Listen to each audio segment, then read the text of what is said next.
Never date someone na walang pera. Ayan tayo eh. Bakit? Bakit naman? Wala naman sigurong problema kung yung taong jojowain mo walang pera. As long as mahal mo siya. 'Di ba? Ibig sabihin kapag wala kang pera, kahit na mapagmahal ka, kahit nasa iyo yung karakteristik na pagiging loyal, kahit ikaw yung taong faithful, hindi ka karapat-dapat mahalin kasi wala kang pera. Ganun na ba? Ganun na ba pag-ibig ngayon? It's all about money na ba? Ang dami ko nga nakikitang magjowa dyan eh. Nagsimula sila sa wala. Minsan yung lalaki yung walang pera, yung babae yung walang pera, pero nagwo-work naman. Minsan nga nagiging successful pa sila dahil nagtutulungan silang dalawa. Sa bagay, yan yung kadalasang moto ng mga mayayaman eh. Yung mga may pera na. Pero anong problema doon? Hindi nasusukat yung pagmamahal sa dami ng pera mo. At yun yung totoo. Hindi porket wala kang pera ay hindi ka nakarapat dapat mahalin.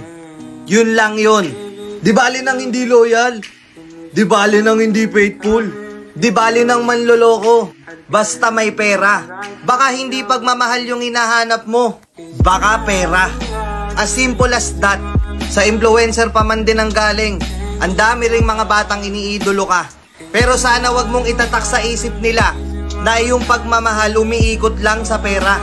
Alam ko marami mga nanonood dito na yung mga taong minahal nila nagsimula sa 0-0. Pero hindi yun naging problema sa kanila. Bakit?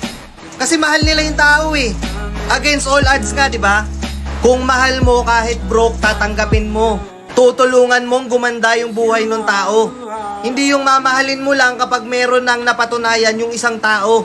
Kapag meron ng pera, kapag meron ng ari-arian, tsaka lang yung pagmamahal mo magkakaroon ng dahilan. Di ba?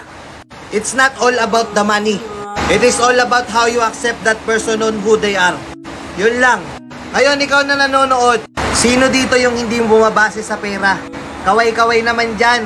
Ipakita nyo na totoo na hindi lahat ng bagay na dadaan sa pera.